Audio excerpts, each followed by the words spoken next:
अध्यात्म अपने स्वयं तक कैसे पहुँचे, उसके लिए आध्यात्म में मार्ग है। जैसे भोजन क्या है, अपनी भूख को मिटाने के लिए भोजन का हम उपयोग करते हैं, कैसे हमारी भूख मिट जाए और हमें अच्छा पोषण मिले। तो अध्यात्म का मतलब ये है कि अध्यात्म का मूल स्वभाव है, जैसे मिर्ची का स्वभाव क्या है, तीखापन। तो अध्यात्म का स्वभाव है कि कैसे आप संस्कारी बन जाएं, आप कैसे अपनी बुराइयों से मुक्त हो जाएं, कैसे राग द्वेष से मुक्त हो जाए। राग क्या है, कोई मुझे कुछ देता है तो उसके प्रति राग हो जाता है, राग मतलब लगाव। और कोई नहीं देता है तो द्वेष हो जाता है। तो राग द्वेष से मुक्त होने के लिए अध्यात्म का उपयोग करना है। अध्यात्म में ऐसी बातें रहती है, अध्यात्म मतलब शब्द, क्या शब्द। गुरु को भी शब्द बोला गया है। गु मतलब अंधकार, रु मतलब प्रकाश। जिसके अंदर अंतर आत्मा को प्रकाशित करने की क्षमता है वो है गुरु। समझ रहे हैं, गुरु कोई व्यक्ति विशेष नहीं है, गुरु ज्ञान का प्रतीक है, ज्ञान का प्रतीक है। तो गुरु के माध्यम से आध्यात्मिक कौन होता है, गुरु होता है। गु मतलब अंधकार, रु मतलब प्रकाश। जिसके अंदर अंतर आत्मा को प्रकाशित करने की क्षमता है वो होता है गुरु। समझ रहे हो। तो गुरु को अपना के, गुरु मतलब क्या, शरीर नहीं, उसके द्वारा जो ज्ञान निकल रहा है उस ज्ञान को अपना के अपना आत्मिक कल्याण करना है, उसे अध्यात्म कहते हैं। जिस अध्यात्म के द्वारा, जिसके द्वारा हमारा आत्मिक कल्याण हो उसे अध्यात्म कहते हैं। अब हमें पता करना है कि हम फंसे कहाँ हैं। राग में, द्वेष में, इच्छा में, मोह में, आसक्ति में, बेईमानी में, चोरी में, चापलूसी में अगर हम फंसे हैं तब हमें अध्यात्म की जरूरत है। अगर हम फंसे हैं तो हमें अध्यात्म की जरूरत है। जैसे आपको भूख लगी है तब आपको भोजन की जरूरत है। अगर भूख नहीं है तो आपके सामने 56 प्रकार के व्यंजन रख दिया जाए, उस व्यंजन का आपके जीवन में कोई उपयोग नहीं है। अगर आपको भूख नहीं है, अगर आपको प्यास नहीं है तो आपके सामने कितने भी पानी ला के जमा कर दिया जाए, इकट्ठा कर दिया जाए, आपको उस पानी से कोई मतलब नहीं है। तो पहले आपको पता करना पड़ेगा कि मैं फंसा कहाँ हूँ, ये स्वयं आपको पता करना पड़ेगा और अध्यात्म का आपको उपयोग करना पड़ेगा।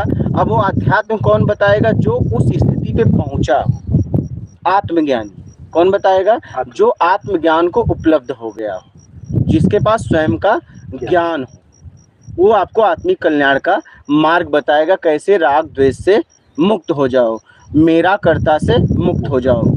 कर्ता का भाव कहाँ प्रकट होता है, जब आप अपने जीवन में, आपको पता नहीं है, जब आप अनुमान लगाते हो, सच्चाई का पता नहीं है और आप अनुमान लगाते हो तो वहाँ कर्ता का भाव प्रकट होता है। तो अनुमान लगाना छोड़ दो। जब कोई भी आपके द्वारा कार्य हुआ, जब उसका निर्णय हाँ या ना में आ जाए तब बताओ। अहंकार काम नहीं करेगा, क्योंकि आने के बाद बताया। आने के पहले बता दोगे तो अहंकार काम करता है। आने के पहले आपने रिजल्ट बता दिया, कभी कभी ऐसा होता है आपने बताया वो नहीं होता, होता कुछ और है। अगर वो हुआ तो सुख, नहीं हुआ तो दुख। समझ रहे हो। तो अनुमान लगाना छोड़ दो।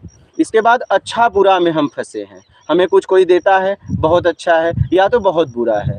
अच्छे बुरे का प्रयोग करना बंद करके ठीक शब्द का प्रयोग करो। मेरा, कर्ता, मोह, आसक्ति, इच्छा, अपेक्षा, ये सब हटता जाएगा।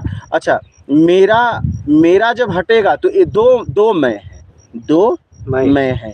एक मैं परम सत्य में है, व्यवहारिकता में बोलना पड़ता है, क्योंकि अगर मैं अपने आप को मैं नहीं कहूँगा, आप मैं नहीं कहोगे तो हम आपस में बात कैसे करेंगे। समझ रहे हो। एक मैं परम सत्य में है, एक मैं मेरा से जो मैं अहंकार धारण किया है, एक शरीर का ताकत, एक वैभव का ताकत, उस मैं अहंकार से परेशानी है। वो हमेशा आपको मान के चक्कर में घुमाता रहता है। हमेशा मान की इच्छा, कहीं गए, आपको आसन नहीं दिया गया, आपको कोई बोला नहीं तो आप उसके ऊपर चिढ़ जाते हो, गुस्सा हो जाते हो। कोई आपको ज़्यादा इज्जत दे दिया, आप प्रफुल्लित हो जाते हो। जब भी आपको योग्यता से ज़्यादा मिलेगा या नहीं मिलेगा तभी आप राग द्वेष में फंसोगे। अगर आप योग्य हो अगर आप योग्य हो और आपको मिलेगा तो वहाँ राग नहीं पैदा होगा। समझ रहे हैं? तो अपनी समझ को आगे बढ़ाइए। और कहाँ कैसे बढ़ाना है? लोगों से पूछ के। क्या आज जैसे आप जब आप विद्यार्थी जब आप एडमिशन कराए तो आपको कुछ नहीं आता था। धीरे धीरे शिक्षक के द्वारा आप पढ़ते गए और आपको एक समय ऐसा आ गया कि अब शिक्षक की भी ज़रूरत नहीं, कोई भी किताब पढ़ते हो, कोई भी सवाल हल कर लेते हो। ऐसे ही समाज में अपने आत्मिक कल्याण मेरा कैसे हो उसके लिए मार्ग पूछते रहिए। आपको अनेक लोग आपको मार्ग बताते रहेंगे। आध्यात्म का मतलब जो आपको संस्कारी बना दे, जो आपको संस्कारी बना दे, जो आपको आपसे मिला दे, आपको आपसे मिला दे, वो अध्यात्म है। जो मेरा कर्ता से मुक्त करा दे, वो अध्यात्म। ज्ञान अज्ञान क्या है? हम लालच में भटक रहे हैं, ये अज्ञान है। जो हमें जो शब्द के द्वारा ही हम चलते हैं, ठीक है, कहीं भी हमें जाना है शब्दों के द्वारा आदान प्रदान करते हैं। जो शब्द हमें लालच से मुक्त करा दे वो ज्ञान है। आप समझ रहे हैं? लालच में हम भटक रहे हैं वो अज्ञान है, और लालच से जो हमें मुक्त करा दे वो ज्ञान है। बुराइयों में हम भटक रहे हैं वो अज्ञान है, बुराइयों से जो हमें मुक्त करा दे वो ज्ञान है। अध्यात्म वो है जो आपको आपसे मिला दे, वो अध्यात्म। समझ रहे हैं? इस भ्रम से कैसे मुक्त हो जाओ? अप्रत्यक्ष को प्रत्यक्ष करा दे वो अध्यात्म, वो ज्ञान। समझ रहे हैं? जानकारी को प्रत्यक्ष करा दे वो ज्ञान। समझ रहे हैं? जब ज्ञान मिल जाएगा तो प्रत्यक्ष घटित होगा ही होगा। उसको अपने आप में पता चल जाएगा कि ज्ञान और अज्ञान क्या है, सही और गलत का आकलन हो जाएगा। ज्ञान मतलब सही और गलत का आकलन। भोजन देखने से पेट नहीं भर जाएगा। बिल्कुल। जब तक उस भोजन को आप पका के ग्रहण नहीं करोगे तब तक उससे पेट नहीं भरने वाला है। आप अनेक तरह के व्यंजन देख लो, उससे आपका पेट तो ज्ञान को ग्रहण करना पड़ेगा। ज्ञान का दूसरे का ज्ञान आपके लिए जानकारी है जी। उसका आपको अनुसरण करना पड़ेगा और अपने आचरण में उतारना पड़ेगा। उसमें जीना पड़ेगा। जब आपके द्वारा कर्म होगा तो वो जो अध्यात्म की बातें हैं वो आपको अपने जीवन में उतारना पड़ेगा, आचरणों में उतारना। हाँ, कि किसी ऐसे शब्दों का प्रयोग करना नहीं है जिससे कोई जलील हो, ऐसे शब्दों का प्रयोग नहीं करना है जिससे मैं बड़ा हूँ और कोई छोटा हो, क्योंकि यहाँ कोई बड़ा छोटा नहीं है। जब तक बड़े छोटे में घूम रहे हो तब तक आप भटक रहे हो। समझ रहे हो? एक ही ब्रह्म द्वितीयो नास्ति। नाश किसका होता है? रूप का। किसका नाश होता है? रूप का। तत्व का नहीं, रूप का। समझ रहे हैं? तो हर स्थिति परिस्थिति में जांचते रहो, कहाँ मुझसे गलतियां हो रही हैं। मुझे गलतियां नहीं करना है, क्योंकि मुझे निकलना है। न तो मुझे मान के चक्कर में घूमना है, न तो अपमान के चक्कर में घूमना है। ईमानदारी से मुझे काम करना है। किसी भी तरह के लालच में आके मुझे बेईमानी नहीं करना है, इसलिए कि इसके पहले इस संसार में मैं कहीं और था और इसके बाद कहीं और जाना है। यहाँ मैं कुछ दिन के लिए हूँ। जब कुछ दिन के लिए हूँ तो किसके लिए बेईमानी करना? उन वस्तुओं के लिए जिन वस्तुओं को छोड़ के कभी न कभी मुझे यहाँ से जाना। तो कहाँ से आया हूँ, कहाँ जाना है और कैसे इन बुराइयों से मुक्त होना, ये अध्यात्म सिखाता है। पर क्या ये मार्ग किस ओर ले जाता है? क्या ये मानव कल्याण के लगा मार्ग है? स्वयं के कल्याण का। क्या? स्वयं के कल्याण का। जब आपका स्वयं का कल्याण होगा तब आपको समझ में आएगा कि कल्याण होता क्या है। 3 तरह से सेवा होती है: धन सेवा, शरीर सेवा, मन सेवा। मन सेवा मतलब ज्ञान सेवा, ठीक है। और तीनों सेवा में अगर इच्छा अपेक्षा नहीं है तब सेवा है। और ज्ञान सेवा कौन? आप किसी और का धन का सेवा कर रहे हो तो सेवा नहीं है। आपके द्वारा ईमानदारी से कमाया हुआ धन है और बिना इच्छा अपेक्षा का सेवा कर रहे हो, तब वो सेवा का मतलब है। पता चला कि आप दूसरे का धन छीन के दान कर रहे हो तो उस दान का मतलब नहीं है, वो एक अपराध है। आप समझ रहे हैं? आप अपने शरीर के द्वारा किसी की मदद किए तब कोई मतलब है। आप पता चला बैठे बैठे बोल रहे हो आप उनकी मदद करो किसी दूसरे के शरीर के द्वारा, तब कोई मतलब नहीं है। ज्ञान भी, ज्ञान सेवा क्या है? जो ज्ञान आपका ज्ञान स्वयं का हो, उस ज्ञान को लोगों को बताना है, न कि कहीं पढ़ी पढ़ाई बातों को उठा के लोगों को बोल देना है। उस ज्ञान का कोई मतलब नहीं। तीन सेवा में सबसे श्रेष्ठ ज्ञान सेवा है, क्योंकि ज्ञान सेवा आपको आपसे मिलाता है, समझ रहे हैं? और ज्ञान सेवा उसी को मिलता है जो निर्विकार होता है, मेरा कर्ता के भाव से मुक्त होता है, उसे ज्ञान सेवा मिलता है। तो तीन सेवा में किस लायक आप, लेकिन धन ईमानदारी का, समझ रहे हैं? धन ईमानदारी का, और वो आपका हो, ज्ञान भी आपका हो, शरीर की ताकत आपकी हो, समझ रहे हैं? स्वयं का हो। फोकट का धन मतलब दान में देते हैं, तब कोई मतलब नहीं है। आपका स्वयं का कमाया हुआ धन होना चाहिए। अगर आप किसी का छीन के दे रहे हो तो एक तो आपको श्राप दे रहा है ना, आपका कोई धन छीन के और दान कर दे तो उस आदमी को आप कभी माफ करोगे? नहीं करोगे ना। तो आपका कमाया हुआ धन, समझ रहे हैं? तो तीन में से कोई भी सेवा कर, पर जो ऐसा कर रहा है उसको अपने आप में अनुभूति तो ऐसे होती नहीं कि ये मैं गलत कर रहा हूँ। देखिए, एक पागल होता है, अगर वो कुछ अपराध कर दे उसे सजा है? नहीं है, क्योंकि वो पागल है, उसे सुधार कर भेजा जाएगा। एक समझदार व्यक्ति अगर प्रयास भी कर दे, अपराध ना हो तो भी उसे सजा है, क्योंकि उसे पता है, मन जानत है मन मानत नहीं। पता है तभी दंड है, पता हो है तभी आप भटक रहे हो, क्योंकि पता है मैं भटक रहा हूँ। क्या ज्ञान है तभी ना पता कर लिया कि मैं भटक रहा हूँ, इतना तो समझने का ज्ञान है। पता है तभी दंड है, पता नहीं तो दंड कैसा? बिल्कुल। एक पागल को सजा है क्या? नहीं है ना।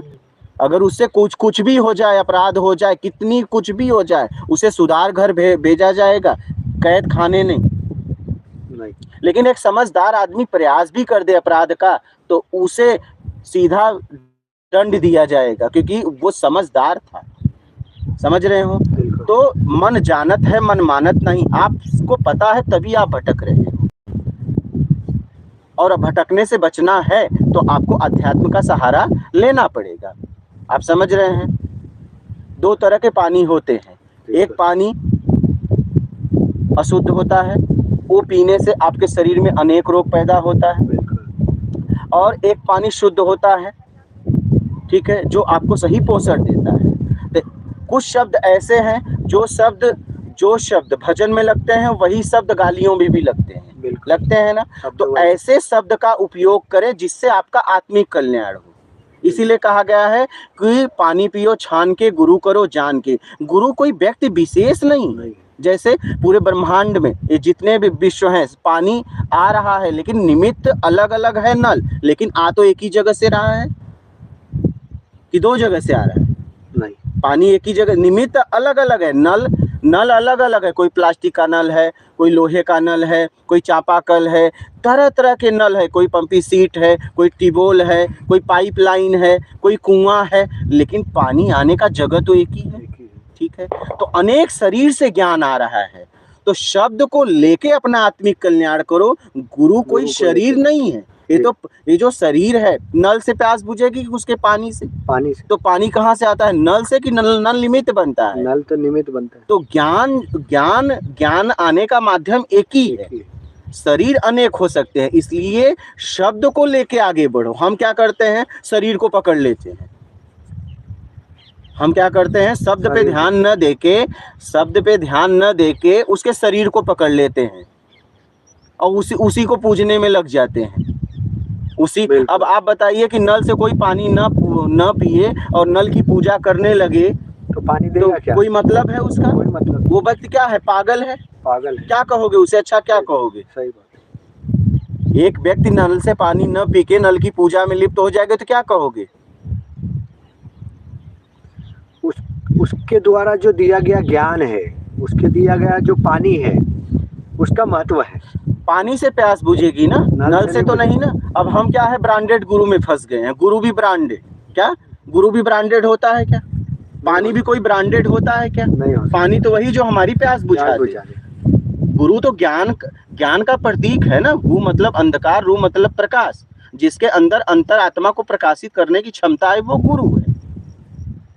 वही गुरु है ना। बिल्कुल। हाँ, जो जानकारी को प्रत्यक्ष करा दे, अप्रत्यक्ष को प्रत्यक्ष करा दे, वो गुरु है। तो ऐसे गुरु से आत्मिक कल्याण होगा। तो आप कहीं भी जाइए, अपने आत्मिक कल्याण के लिए मार्ग पूछिए, और आपको शब्दों को ध्यान देना है कि ये मेरे आत्मिक कल्याण के लिए मार्ग बता रहे हैं कि मुझे भटकने के लिए। ये निर्णय आपको करना है, इतनी समझ आप में होनी चाहिए। वो कैसे आएगी? वो तो हाँ, हो नहीं सकता। कैसे आएगी? जैसे मान लीजिए आपको प्यास लगी जी, आपको प्यास लगी और आप किसी से जल मांग रहे हो और गटर का पानी लाए तो पियोगे?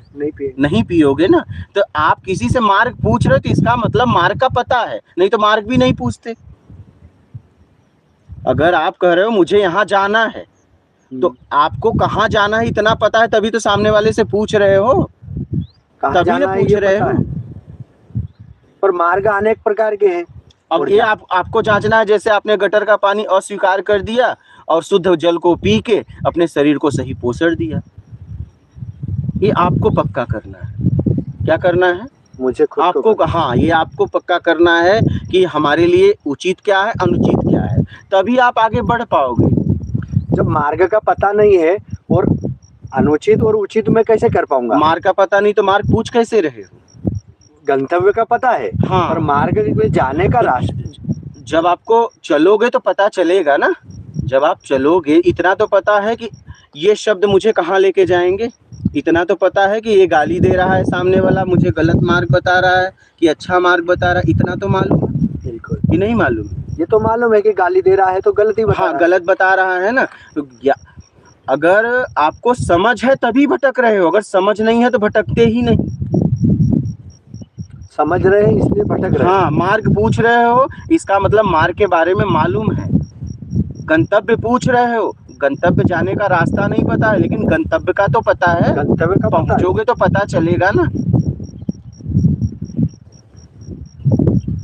तो फिर वो पूछ क्यों रहा है गंतव्य जाने का? क्योंकि रास्ता पता नहीं। मैं बुराई करता हूँ लेकिन बुराई छोड़ नहीं पा रहा हूँ, इसके लिए मार्ग बताओ। क्या आप समझ रहे हो? बिल्कुल। मैं बुराई कर रहा हूँ, मुझे पता है, लेकिन बुराई छोड़ नहीं पा रहा हूँ, इसके लिए मार्ग बताओ। तब जो बुराई छोड़ा है वो आपको बुराई छोड़ने का मार्ग बता देगा। जैसे शिक्षक कभी विद्यार्थी होता है, तो होता है, फिर बाद में वो शिक्षक होता है, विद्यार्थियों को पढ़ाता है, वो भी विद्यार्थी कभी शिक्षक बनते हैं। बिल्कुल। तो ज्ञान का मतलब ही है आदान प्रदान, आदान प्रदान। हाँ, वो शिक्षक है, उसने ज्ञान प्राप्त, हम एक दूसरे को रास्ता बता रहे हैं, हम एक दूसरे के पूरक हैं। क्या है? पूरक। हम एक दूसरे को रास्ता बता रहे हैं।